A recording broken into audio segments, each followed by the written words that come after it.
Hey everybody, this is Cooper from Telepathic Bunny Comics. Uh, Welcome to Cryptids and Conspiracies. I got a special show for you tonight. It has a little bit of controversy attached to it. And hold on one second. Uh,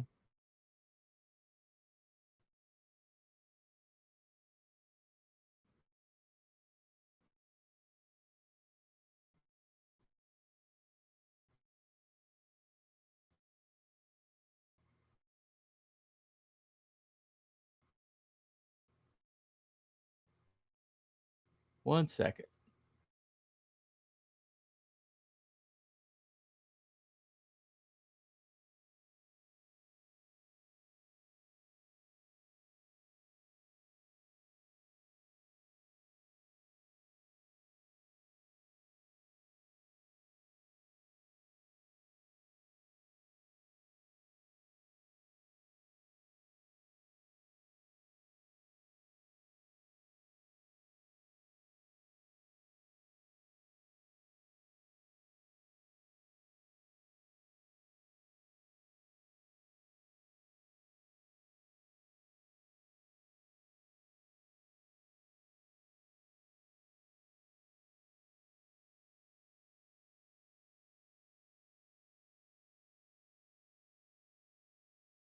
Um,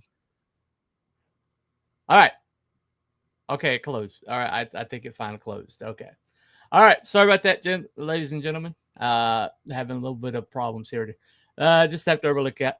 Anyway, let me bring people on before my internet conks out again. Let me bring this guy on right quick. Sir, nobody worries about upsetting a droid. That's because a droid don't pull people's arms out of their sockets when they lose. Wookiees are known to do that.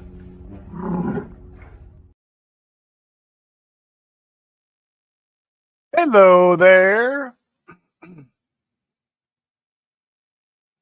How's it going? I'm fine. Hold on. Welcome to the show. All right, let me try to bring this guy on. See if it'll work for me. Okay. Go for it. All right, let's If try it's this no guy. Scottish, just clap! All right.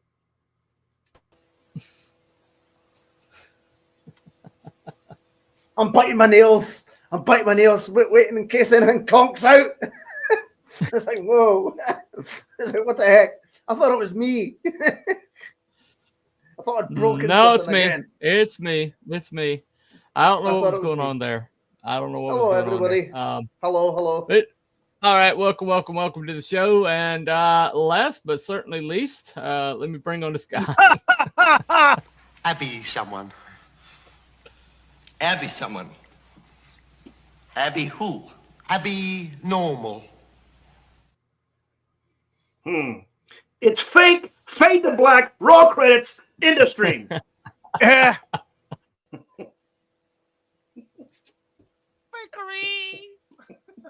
All right. all right. Well, you don't even have an opinion, so don't even start with that. All right, so I already got a few comments over here. Let me see what's going on. Abby is evidently talking. All right. Yeah. And this. All right. Got this comment over here. Please participate in the poll on chat, both Bunny's YouTube channel and my second channel. Oh, that's you.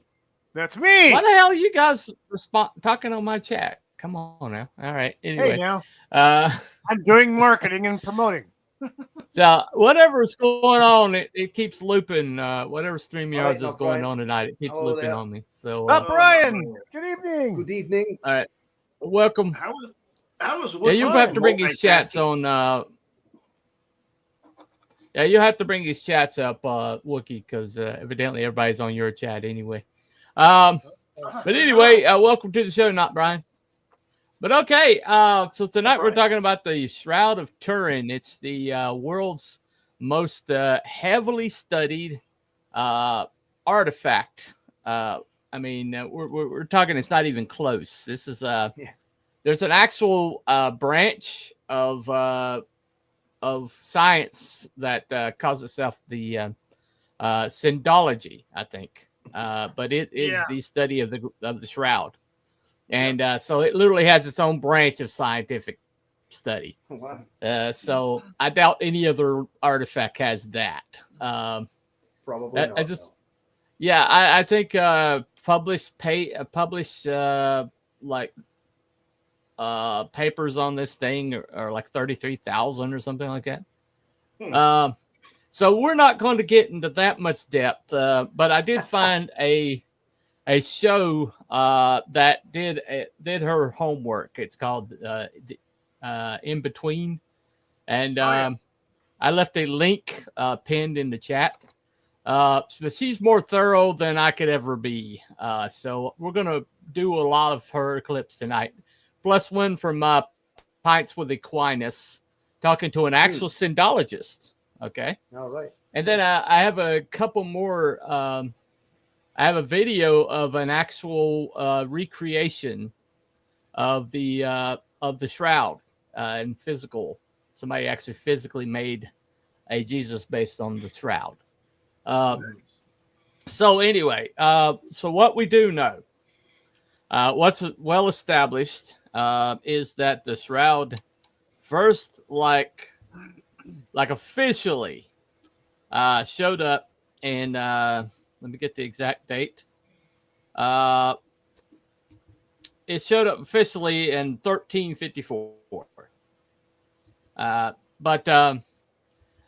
So that's when the provenance officially starts. But the church words, or the church history, is that it was taken from Jerusalem and all the way to Antioch, and then from Antioch it found its way to Constantinople, and then a French knight who happened to be one of the Knights Templar, named Geoffrey de Charnay. He came into possession of it somehow, and so remember that date though, the 1389, because it's going to come up again. Very interesting place, but it was denounced by a local bishop, and who said that a painter admitted to have painted it, and so even back then it had its detractors, but the several popes have either supported the authenticity or denied its authenticity. It just depended. It's like it became a political football basically. But eventually in 1453, Geoffrey de Charnay's granddaughter Marguerite gave the shroud to the House of Savoy, Chambry, and there was a fire in water in 1532. Remember that date? It comes back up. And so in 1532, it had a fire. There's been several fires that tried to take out the shroud over the years. Make of that what you will, but this was the first one that's recorded. But it was taken to the new Savoyard capital of Turin in 1578, where it built a chapel for it, and it's been there ever since. But it was turned over to the church by the last last living Savoy, when he died and the monarchy dissolved, they gave it to the church. So it's been in church's possession ever since. Hold on a second. Let me see what this is right quick. I don't know why the stream isn't on Wookiee's channel. I have no idea. Anyway. All right. It's on. It's just not on. It's on another one. If they follow the link off of Twitter. Okay. All right. They're in there, but yeah, I don't know. Okay. Well, all right. Well, that's most of our eyeballs are usually on your channel anyway. Darn, it means time. I won't have time profit in my chat. Rats. I don't. Anyway. Tell us how you really feel, buddy. I did. I'm really disappointed. Can't you hear it in my voice? The disappointment, the anguish. So anyway, but I mean, tonight would have just been a wonderful time for Time Prophet to be, denying the presence of Christ. Anyway, all right. Yeah. So I am actually disappointed, but all right. So now. There is a definitive what's called provenance. When I say provenance, I mean it's well established that this went from this person's hands to this person's hands to this person's hands.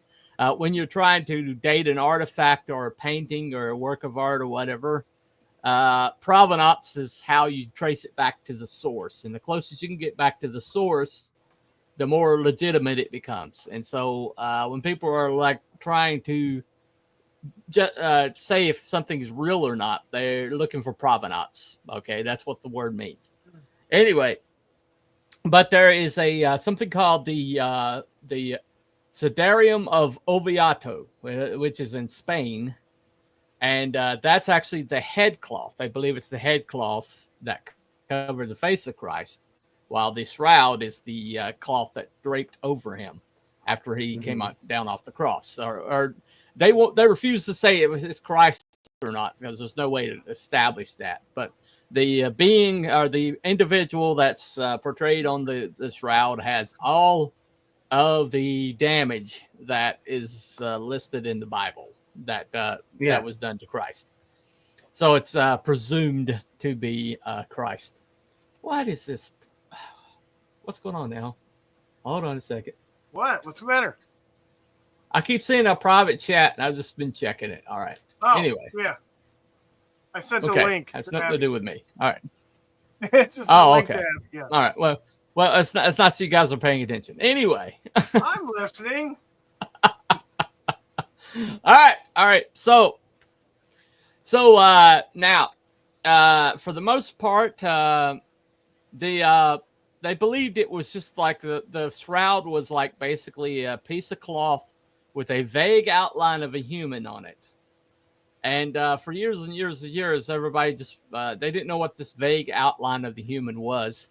And so a lot of people presumed that it was somehow fake.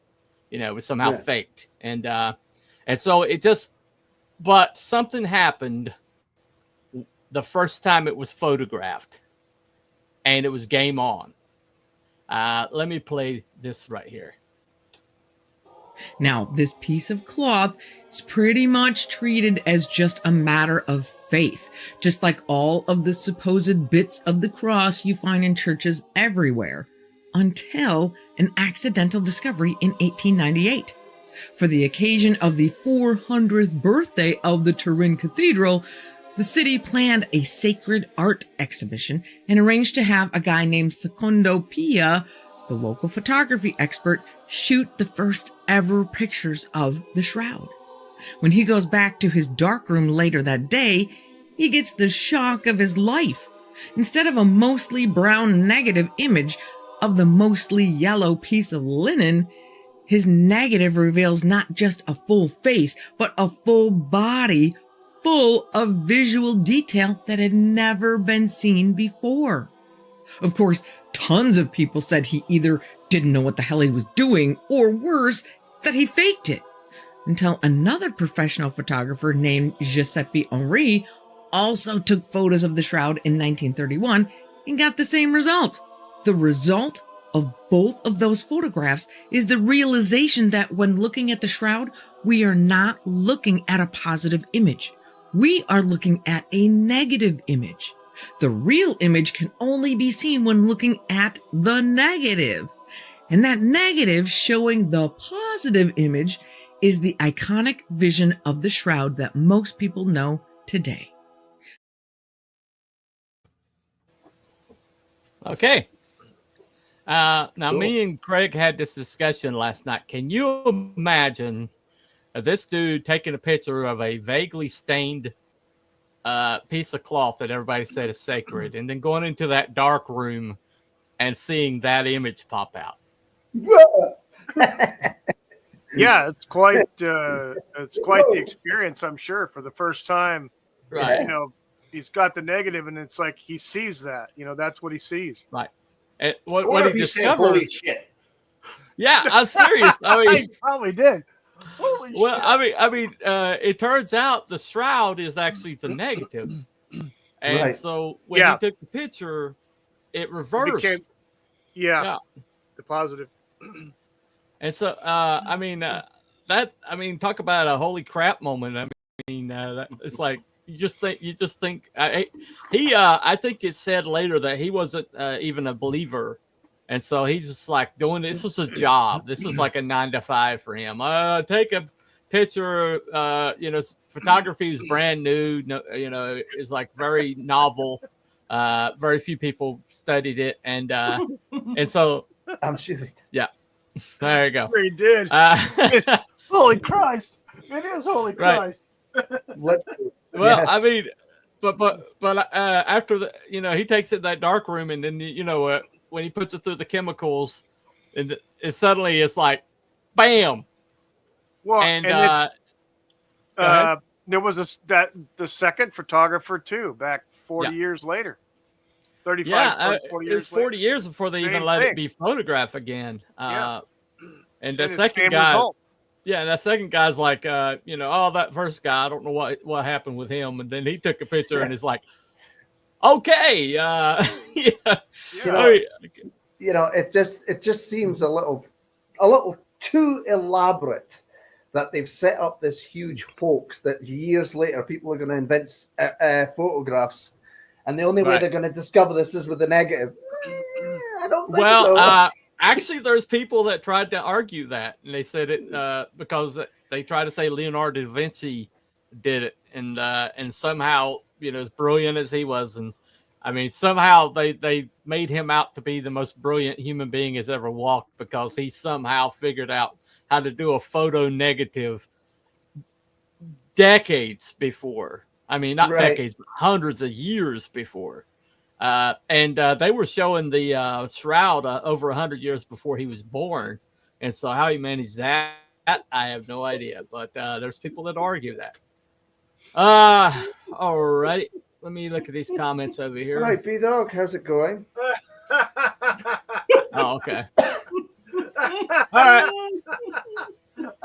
Okay. All right. So now I thought I the got first that thing- one out. B-Dog, come on. I thought I scratched Yeah. it out. Okay. Hello there. So all right.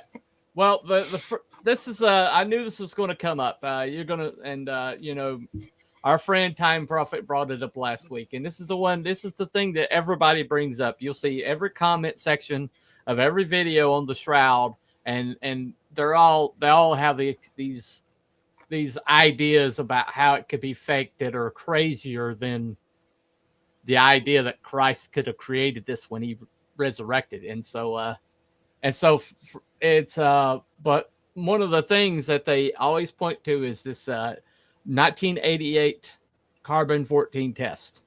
And so the next few videos I'm going to play are all to do with that, because that's the big elephant in the room that needs to be dealt with. Yeah. All right. And So, as you I look watched- into everything, you'll find that there was a lot of shenanigans going on, because they did have Right. a specific detailed list of specific things they were supposed to do, and it all changed. the first video I'm going to play has to do with the first group, the one that did the most detailed. Yeah. What was you going to say? Go ahead. I watched the video that you sent in the chat earlier with what was it, Metatrons.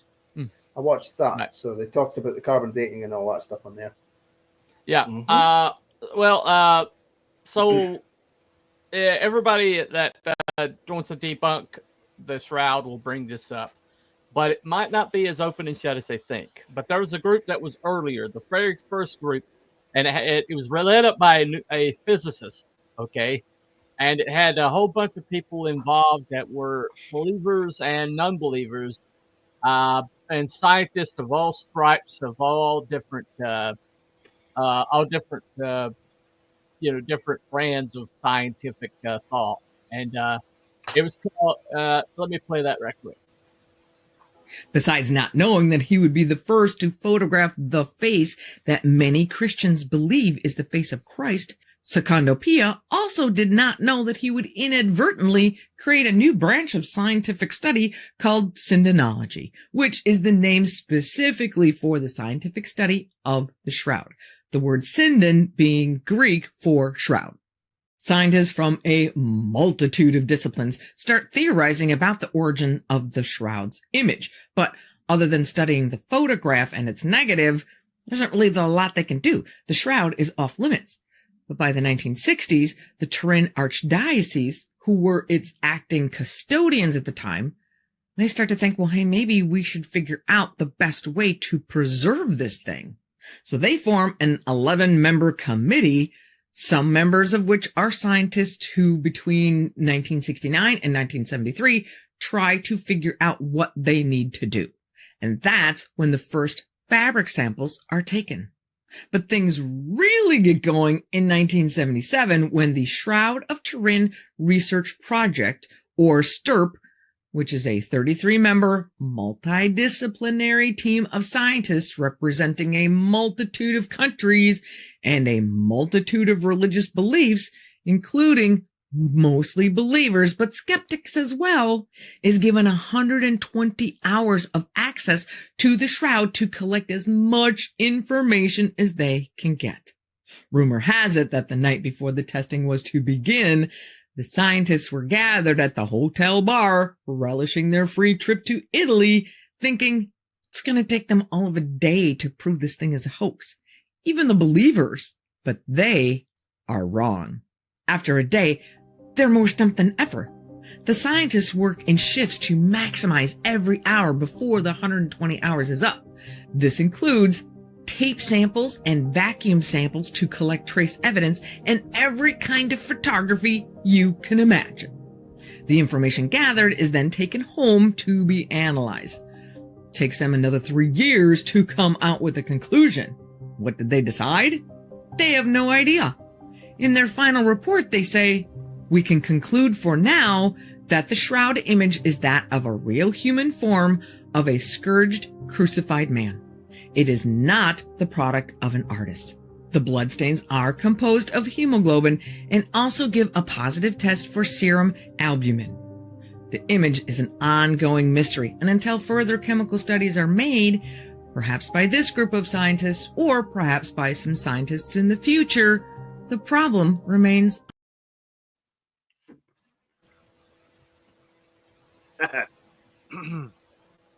Well, the problem remains. Bunny, you're muted. I cannot hear you. I know. I'm trying to get it unmuted. Okay. All right. So that's the first group that gets a look at it. Now, the reason why there's such a scant group of evidence is because the diocese is so terrified that this thing's going to deteriorate that they are really carefully trying to limit people's exposure to it. The last time it was even seen in public was 2018, and so it's before that was 2015 and 2018, but it hasn't been seen since. So they're very, very careful with it. Go ahead. They got it encased. They got it encased in a sealed case with bulletproof glass and with argon gas inside to help pressurize it to keep it from deteriorating. Right. So they put some money out to protect it. That's for sure. Yeah, definitely. Yeah, definitely. Well, okay. So, let me play the next one, and all right. So they decide that they need another test, but there's one test that they didn't do the start that guys didn't do. Because it requires taking a sample, which would mean taking a piece out of the shroud itself. And so they decided that they were going to allow a carbon-14 test. Now, what happens next is shenanigans. Let me go ahead. Let me go ahead and play. Harry Gove from the radiocarbon dating laboratory at the University of Rochester goes so far as to say this: almost without exception, there were people who honestly believe it's Christ's shroud. It's a well-known fact that scientists can produce whatever result they want. If you believe that passionately in something, you can steer the results. My God, we've all been guilty of that. In the end, the carbon daters win the day, and all other tests that the Vatican had approved are canceled with the exception of the carbon dating. Now, through these many months of planning, a protocol for how the carbon dating process would go down had been established. 7 different laboratories would do the testing. 2 different methods of carbon dating would be used: the old method that has an established track record, and the new method that hasn't been around as long but needs a much smaller sample. The test will be supervised and coordinated by Dr. Michael Tite of the British Museum. Samples of the shroud will be taken from at least 3 different spots. The STIRP team, who practically know every fiber of the shroud already, will be the ones to decide where the samples will come from and do the cutting. Each laboratory will test 3 samples, 1 of the shroud and 2 other control samples of different ages. Only the test supervisor will know the age of the control samples, so he can check the accuracy of each laboratory's dating process. It's a blind test. The samples are all going to look alike, so that laboratories running the tests won't be able to tell which sample is the shroud and which are the controls. The laboratories are to maintain strict secrecy, not tell anybody about the results except anyone authorized by the British Museum. All the labs will do the tests at the same time and without exchanging information. 3 institutions, the British Museum, the Meteorological Institute of Turin, and the Pontifical Academy of Sciences, will be the ones to analyze the results. And finally, after the results have been analyzed, the analyzers will meet with the radiocarbon labs to make sure that they all are in agreement, then communicate those results to the Vatican. That seems pretty thorough to me, but it takes about a hot minute for things to start unraveling. First, the STIRP guys are suddenly cut out of the loop. Someone else is going to choose the locations and cut the samples. Then, the Vatican decides it's only going to be 1 sample instead of 3. Then they decide to use only 3 labs instead of 7. Of which the University of Rochester is not one. Sorry, Harry. And they're all going to use the newer, less established of the 2 carbon dating methods. Well, aren't we off to a great start? But on April 21st, 1988, test supervisor Michael Tite, people from the Catholic Church, people from the 3 carbon dating laboratories, which, if you remember, end up being Oxford University, the University of Arizona, and the Swiss Federal Institute of Technology, photographers, and a camera crew who are there to document the entire operation, all gather at the Turin Cathedral. 2 textile specialists are chosen to decide from where on the shroud the sample should be taken. One of those experts points to the blood stain caused by the wound in the side and asks, "What's that large brown patch?" Eventually, they decide to cut a piece from the corner, like the corner that has been grabbed and stretched by probably dozens of different people over the years of exhibitions. The corner that is also pretty close to the area that's been burned away by the fire in 1532 and stained by the water used to put out that fire, which most likely left nice little deposits of dust, blood, and other contaminants. The textile experts pick the worst possible area.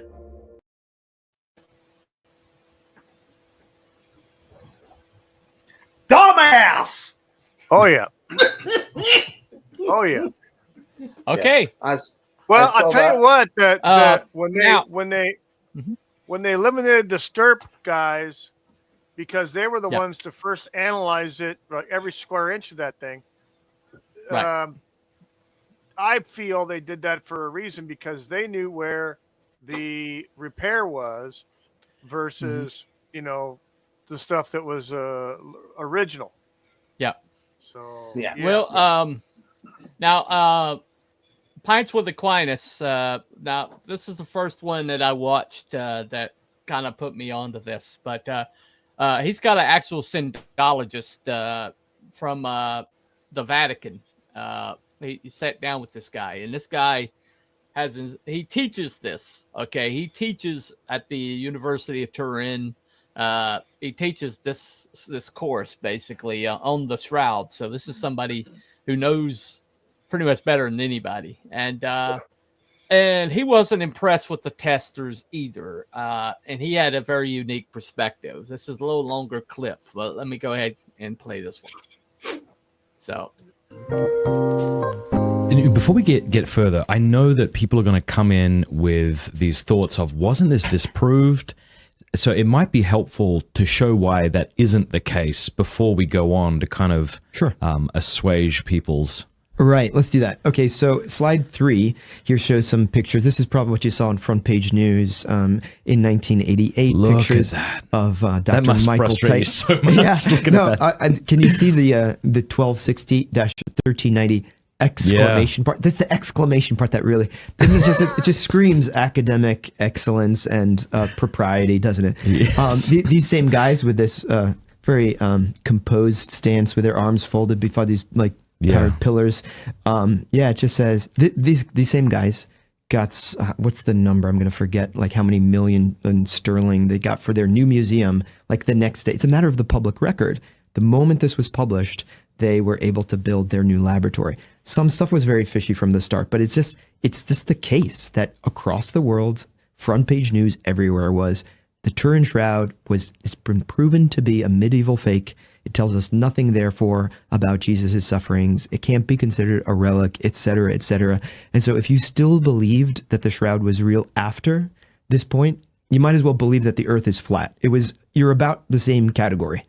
And my heart just goes out for those people who are serious students, are the ones who had dedicated hundreds of thousands of hours, especially the team from Stirp in 1978. These guys had published already over 20 peer-reviewed scientific journal articles. They knew from the start to be suspicious of this. Really? But what I like, and this I would lead with this now, is that as of 2017, we have a published article that shows that the conclusions from 1988 are no longer sustainable. So I should say that again, the very publication, Archaeometry, out of Oxford, that published this 1260 to 13, it said that conclusion can no longer be sustained. And I'm sure that hit the front pages all around the world too, right? Right. No, exactly. So although it is a matter of mainstream science, so if you want to find in the literature, you're going to bump into this. The French researcher who published this article is Tristan Casabianca, another friend of ours who teaches at our university.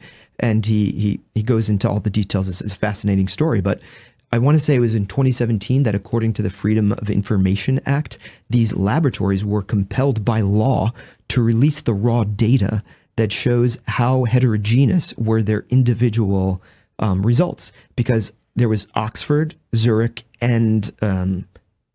Oxford, and Arizona. Those were the 3 laboratories. And the idea was that they were going to publish independently and that their particular results, but that didn't happen. They lumped them together and gave us this big arc, 1260 to 1390, 95% sure that this is the time period from which the shroud hails, and so it's fake.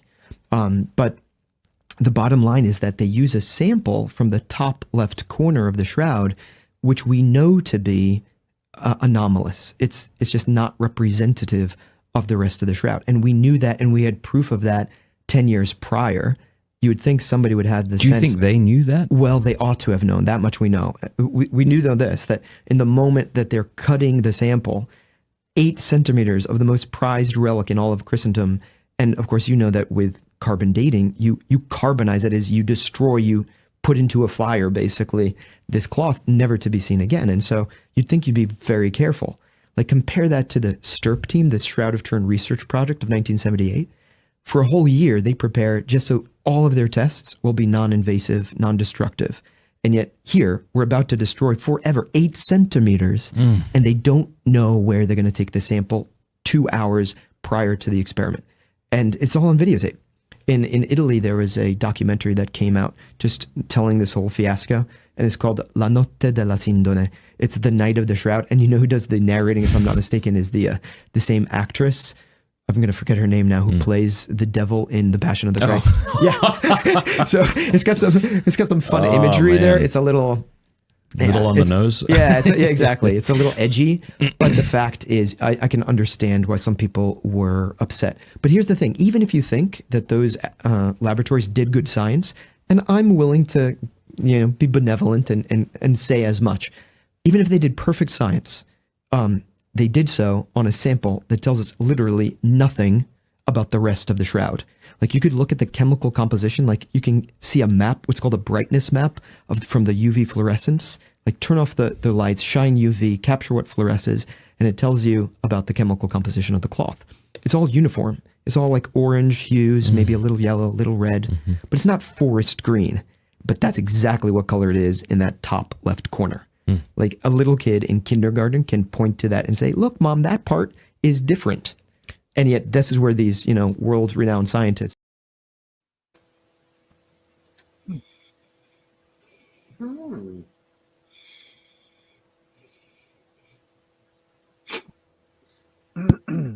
There. All right.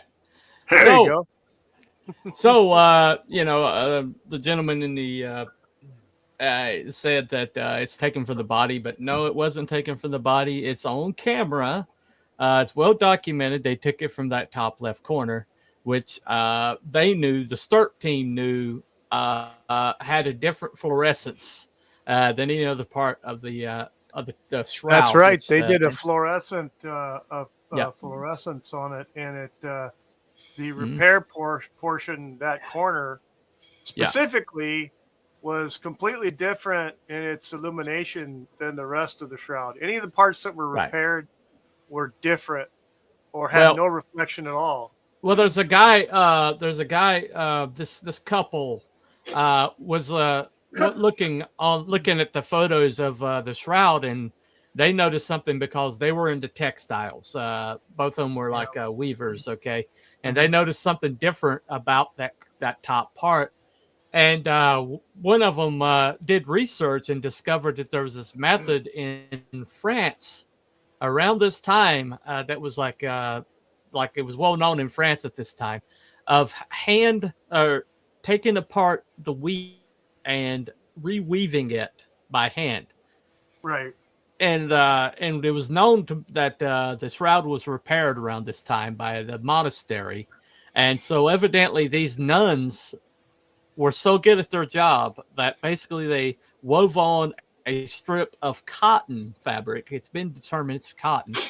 And they did it so well that you couldn't see unless you were like really looking closely at it under a microscope. And it was also dyed to match the rest of it. Yeah, and they did such a dang good job that it hadn't been discovered until, except for that fluorescent strip. They didn't know why it was fluorescent that way.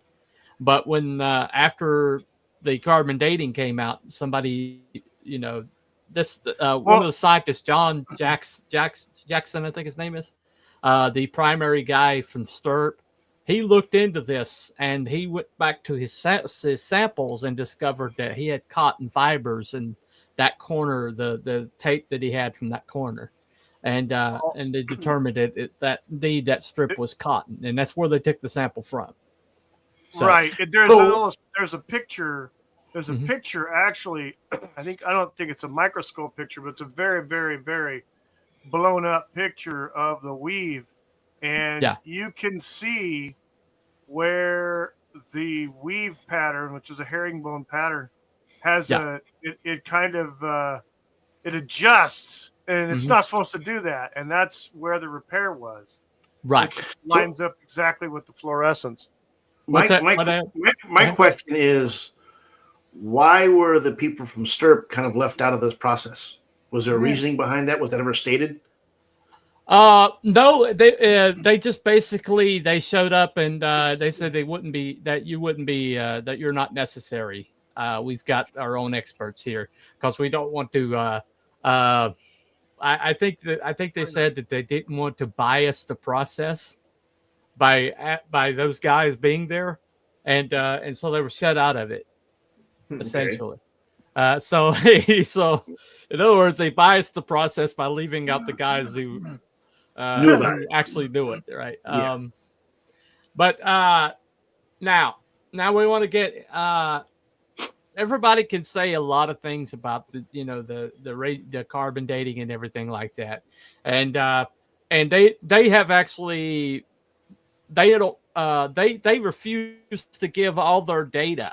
Now, when you do a test, you're supposed to publish your whole entire data set, even the stuff that's analogous, that doesn't seem important. You have to have a proper study done.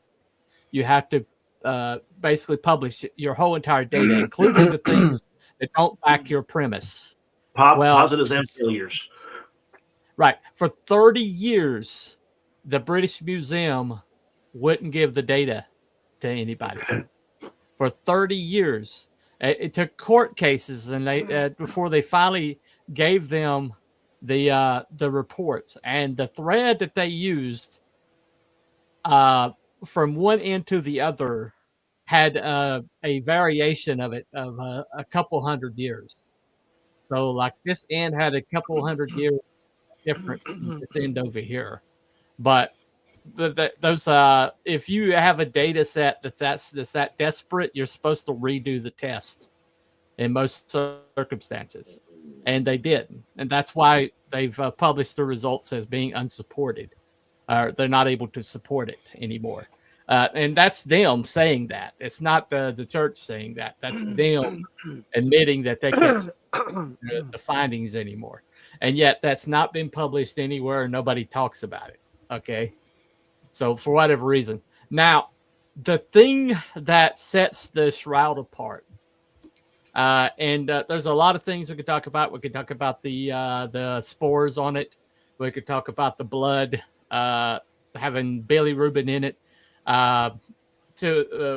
which is only present in the blood from somebody that's been tortured to death, basically, and other things like that.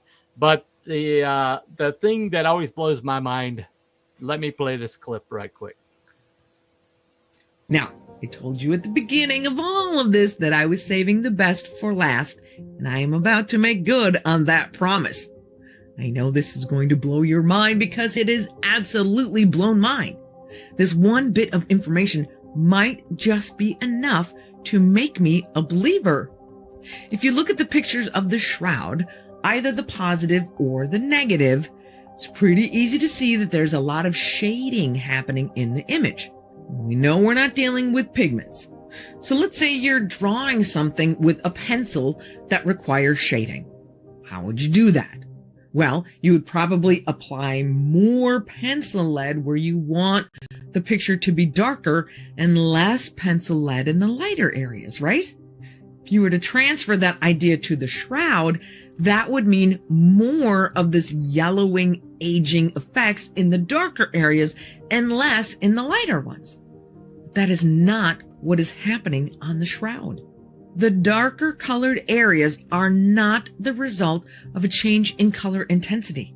Instead, it is the result of a larger or smaller amount of colored or aged fibers per unit area. It's called the halftone effect, and it's the same way newspapers used to print pictures before the days of digital printing. I don't even know how to wrap my head around that one. So what on earth, or maybe beyond Earth, could do something like that? Well, believers and some scientists have a theory.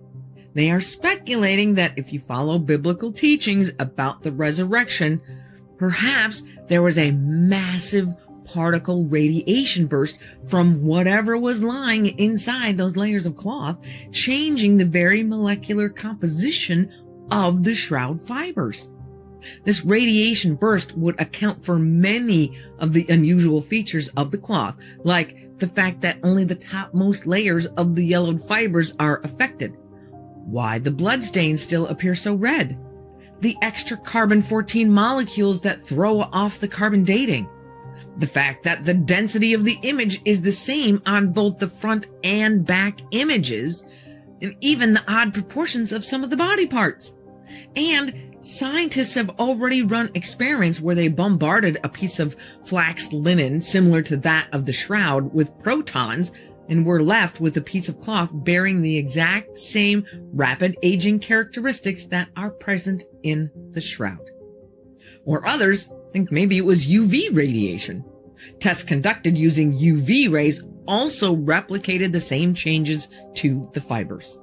One interesting note, the UV testing that was done used a laser pulse that lasted only 1/40 billionth of a second and required billions of watts of power. If you expand those calculations to what would be necessary to imprint the entire shroud, that would require 14,000 lasers operating simultaneously using 34 trillion watts of power.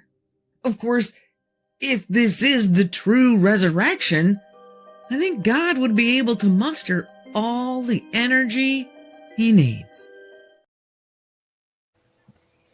Okay.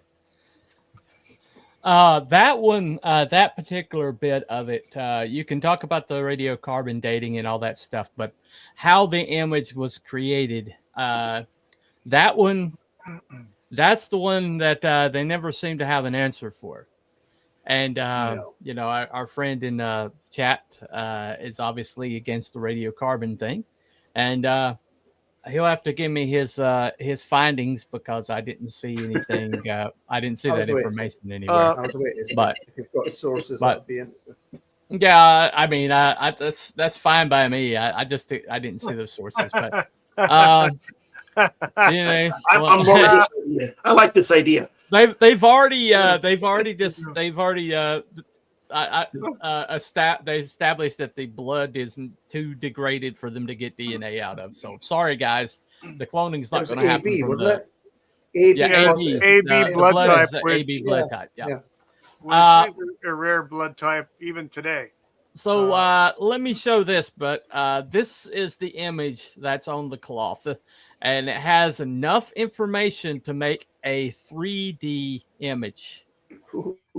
So somehow this incredible creator or photographer or something from way back in 1300 or something found a way to encode 3D image onto cloth, which to me is even more far-fetched than the whole resurrection thing to me.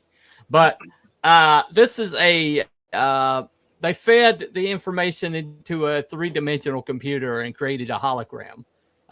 This is the result. Let me play it right quick.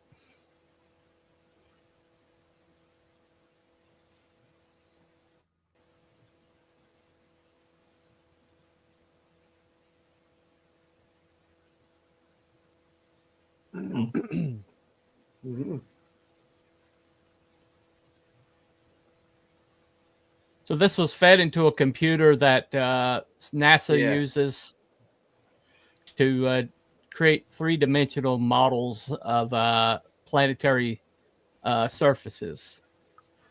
And as you can see, the detail that's encoded into this image is like down to hair fibers and things like that. And so, you know, you can talk about the radiocarbon or whatever, where it came from or anything like that. But this, the amount of power it would take to create this image onto the cloth would take, like she said, like a laser of incredible power. And this is they didn't do any alterations or anything like that. This is literally the information that's in the cloth itself. Well, they did a 3-dimensional several years ago. It was on a documentary So, on one of the, Discovery Channel or something like that. Years ago, probably a couple decades. And it was, they used computers at the time, and but they showed the 3-dimensional image. And of course, it was in green. Right. But in versus, let's say, a photograph or a painting, and you could tell the difference in that the photograph had even peaks wherever the peaks were, and they weren't they were very shallow, so you could tell it was flat. The painting kind of didn't even hardly register. Probably about the same, depending on what kind of medium was used on the painting.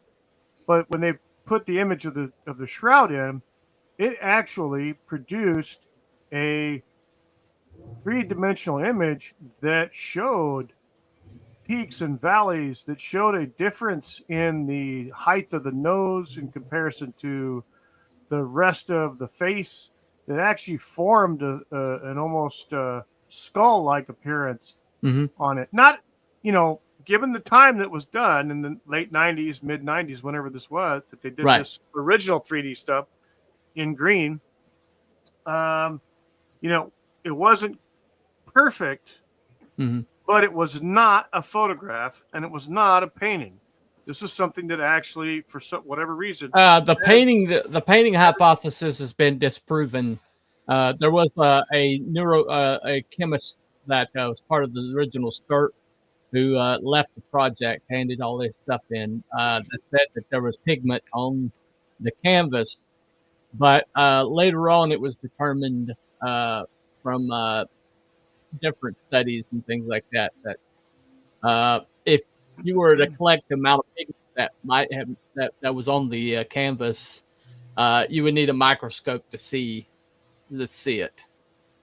So there was some pigment on it, but it was like microscopic amounts. This guy made himself pretty much a nice little fortune selling this and going around and with his debunked Shroud debunked book. Everybody who debunks the Shroud seems to make a pretty penny.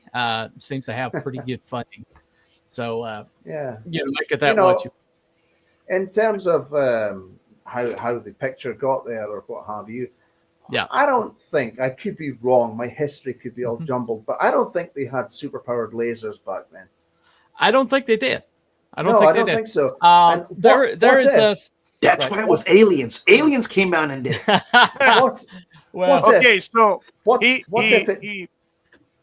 Jeffrey in the chat, he's talking about the image. There is. So the image of the Shroud have shown some skeletal features that suggest that some type of radiation created the image. Yes. And it created actually from internal organs inside.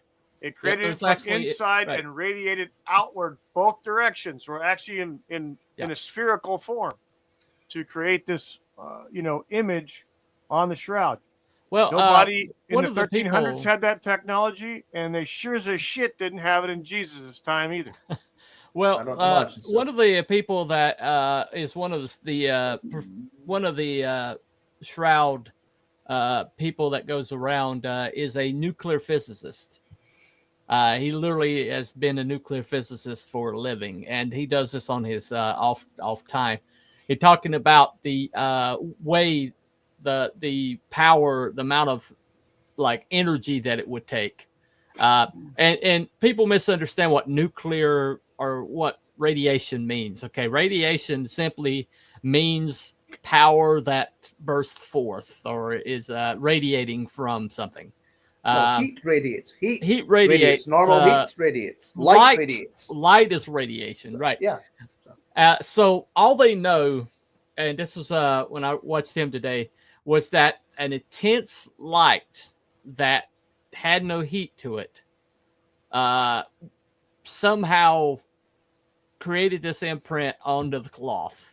Because if you look microscopically it's not even every thread. It's like the fibers, every few fibers, right? It's not even the threads, it's the fibers, right? And it's like they can't recreate it. They can recreate the effect with a laser, but they can't really recreate that kind of image on a cloth like that.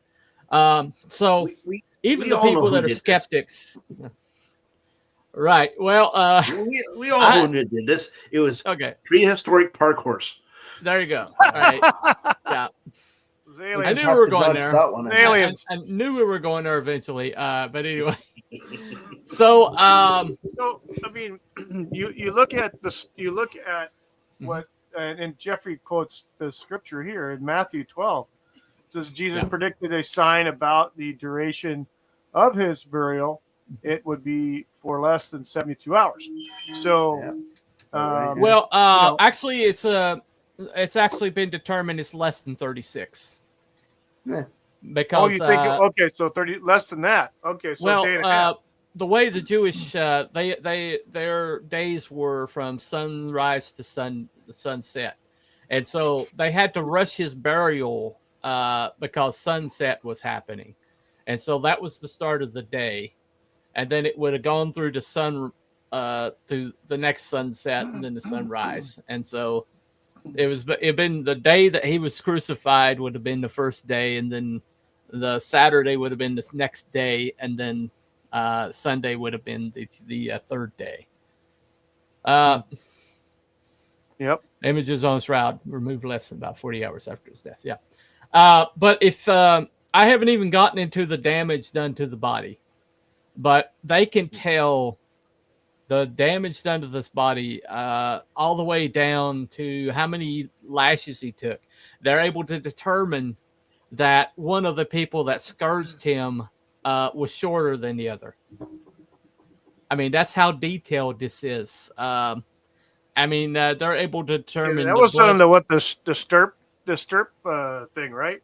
Yeah, but we're talking about people.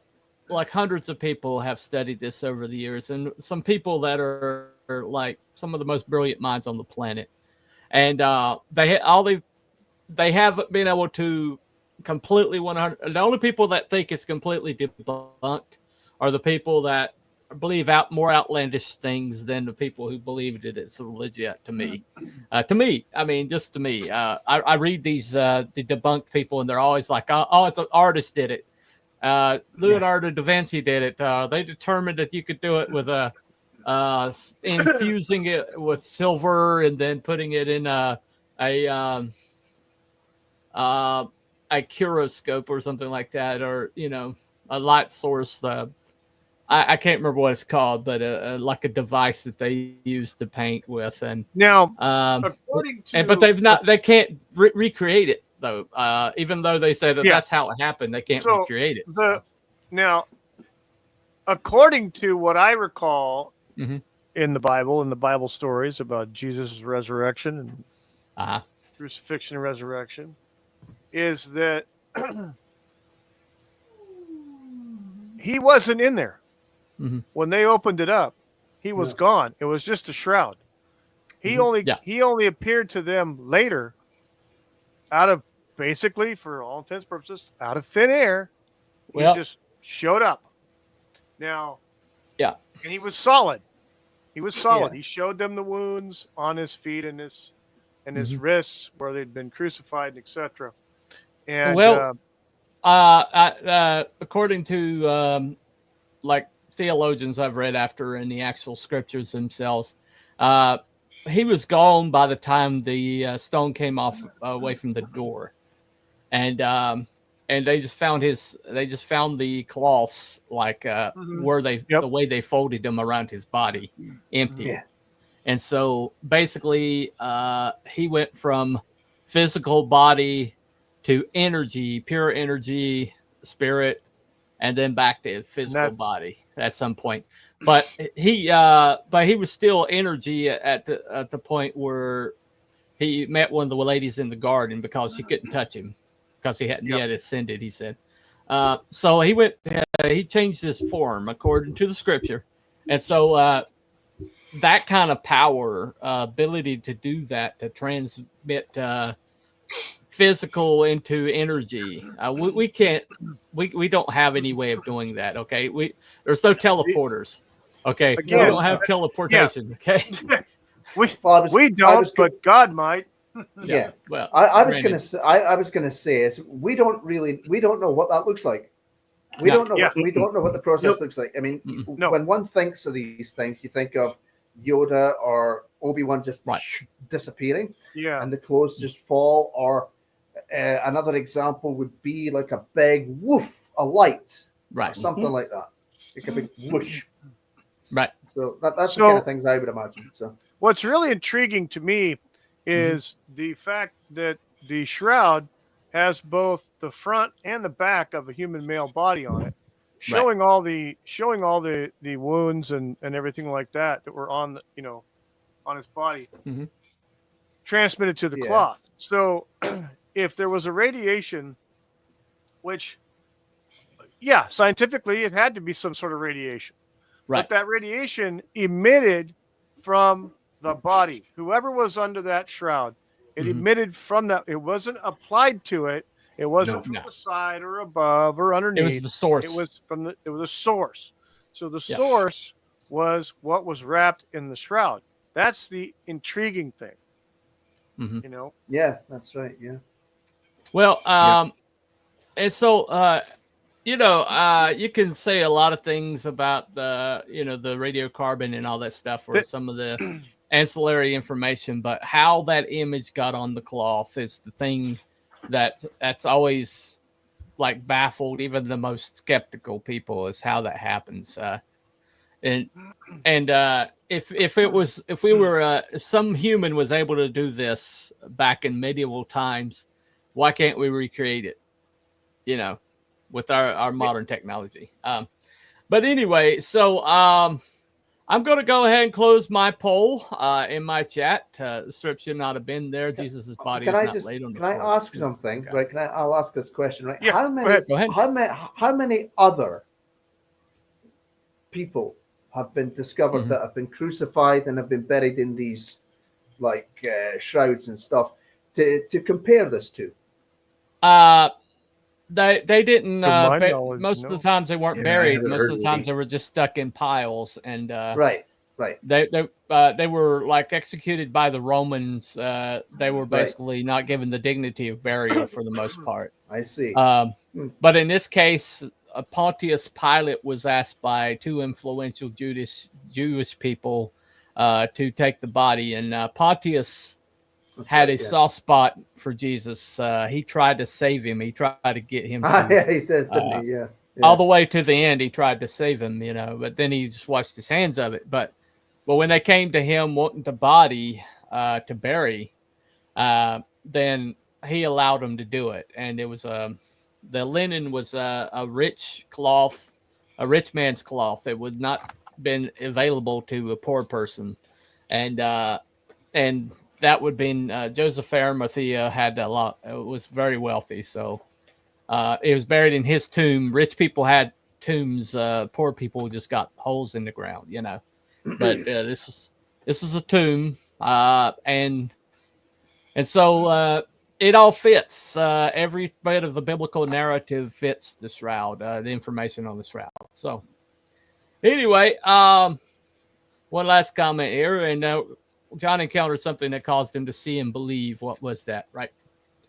Okay. I'm going to close my poll. I have a few. I'm going to close my poll. Yeah, you made it weird. You somehow made it weird. Okay. Ending my poll. I've got 4 votes. So ending my poll now. And okay, let me see these results here. This should be interesting. Okay. I had 2 votes for undecided, 1 for confirmed, and 1 for in the middle. So that's what I had. Well, that's no fun. I have one vote, Mhm. and it's in the middle. Okay. Right. Well, that's no fun. I was expecting somebody to go debunk so I could go, heathen! I don't get to stole my thunder, man. All right. Well, obviously, I'm a confirmed. So that makes 2 confirms. What are you, Wiki? Well, the question is the shroud fake? Mhm. Did we confirm it's a fake? Oh, that's right. You're right. Yeah. So I'm a debunked. I'm debunked. It's not a fake. If it's a fake. You're right. You're right. I didn't make it clear. We don't want it to be confirmed. All right. I didn't want it to be confirmed. I'm a debunked. All right. I'm a debunked. All right. So, sorry guys, I didn't make it very clear. I didn't word it right. So, I apologize for that. Close call. I'm a debunked. All right. I'm a debunked. There's 2 in the middle. Yep. I'm going to move the confirmed over to debunked. And then undecided. So I'm going to move that confirmed over to debunked. What are you doing? Are you acting like a blue state and you're moving votes all over the place in the presidential election? He's redistricting. He's redistricting. He's wearing a blue shirt. Look. He's wearing I a blue always shirt. admit people are Blue right. shirt. I always admit people are right. All right, I'm going to blue state it. All right, I'm moving them over to debunked because that's clearly what they meant. So, all right. But it's okay when you do it, though. That's fine. It's all right when I do it. I'm wearing blue, okay? I'm wearing blue. All right. All right. All right. So, 2 debunks, 1 undecided, and 2 in the middle. So, that's what we got so far. And you got 1 in the middle? I got 1 in the middle, and that's all the votes. Okay, so that's 3 in the middles. 2 debunked and 1 undecided. What are you, Wookie? I'm about 5'11", a little overweight, and high blood pressure, blood sugar. So, aren't we all? And a seriously bad sense of humor. Yeah, I got that as well. Okay. No, I want to say, okay, from a faith point of view, since I am a Christian, I would say that it's not fake. From the scientific point of view, I would say I'd be undecided. Okay. So I'm somewhere in the middle. You got to come down one way or another. I'm somewhere in the middle, but I'm leaning more toward. Well, I'm leaning toward more. It's not a fake. Okay. Yeah. So decide. Are you in the middle or are you debunked? Debunked. You're debunked. Okay. All righty. How about you, Cruel? I believe that the shroud is real, and that is absolutely an image of Jesus. All right. So you're debunked. All right. Okay. All right, Abby. You actually gonna come down somewhere? Given the question for the episode tonight, is the shroud fake? I'm in the middle. The shroud is not fake. The shroud is not fake. The shroud is real. Is it the image of Christ? I think that's a different episode. All right. Fair enough. Fair enough. So I think we got 1 more debunked than we have in the middle. Is that accurate? What do you think, Wookie? Is that pretty accurate? Yeah. Okay. All right. Thank you for your help. Anyway. No problem. He's always a big help, all right. isn't he? Okay. No problem. No problem. Well, by my numbers, we got 1 more debunked than we have in the middle, but in the middle was pretty strong there. Okay. So, all right. So we're going to say tonight that we're debunked. We're going to go with debunked. And the shroud is not a fake. The shroud is real by, all right. But we've got a lot of people in the middle. So it's not like a definitive knockout of the park. But debunked did win. You're debunked. Yeah. Okay. Okay. We're debunked. All right. That's solidly. We're solidly debunked Solid. now. Okay. All right.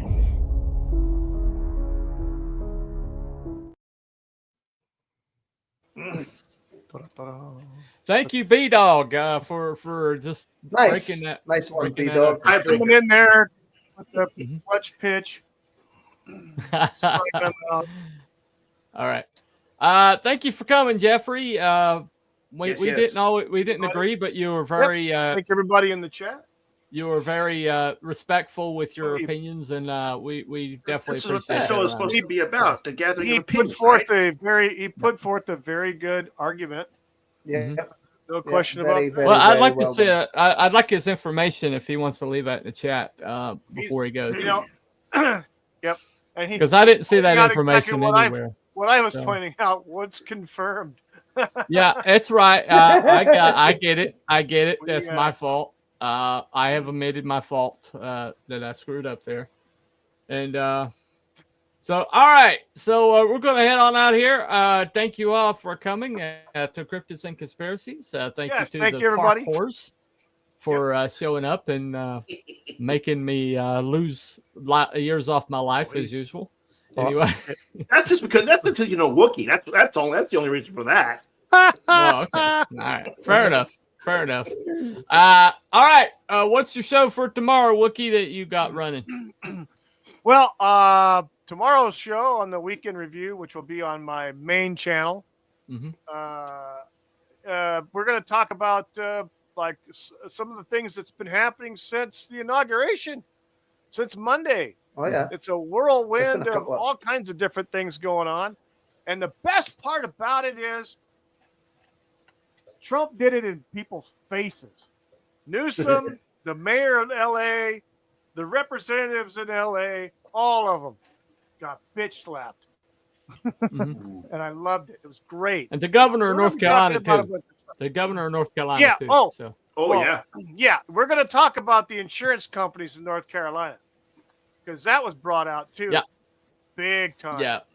And they don't like that. Well, They're trust me, crapping Western North Carolinians are all on the Trump train right now. yeah.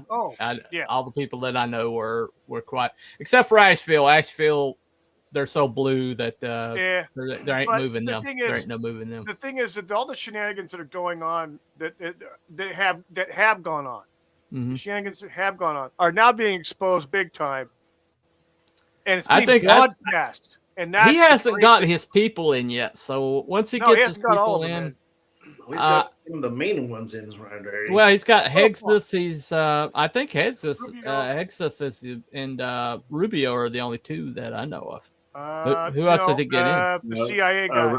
Radcliffe. Okay, And the Ratcliffe. CIA guy and immediately Nome. Christy Nome was in too. and All right. Nome, the Mhm. CIA guy, and the CIA guy immediately fired everybody in the DEI department. Yeah. Closed it down. Yeah. Gotcha. Uh, Gotcha. Wait. All right. Oh, yes. Let's That talk about sounds like fun. Prophecy Pope. of the Popes. All right. I don't know anything about that, but I think next week is going to Neither be. do I. Well, evidently, Right. Jeffrey's got his own channel. If you want to go check that out. Oh, there we go. Uh, Cool. Yeah. Okay, there we are. Yeah. There we go. Yeah. Check that out. All right. Check that out. All right. Awesome. Thank you. Jumping on there. Well, thank you all for coming. We will see you. I guess Wookie will see you tomorrow, and I'll see you Monday. So y'all have a very good weekend. Follow the White Rabbit, and we'll see you next time. Bye everyone. Bye, everybody. All except Bye, for everybody. Cruel, who's probably going to go to bed now. So, Yeah. Yeah. All right. Tomorrow. Very Ready, soon. ready for cruel.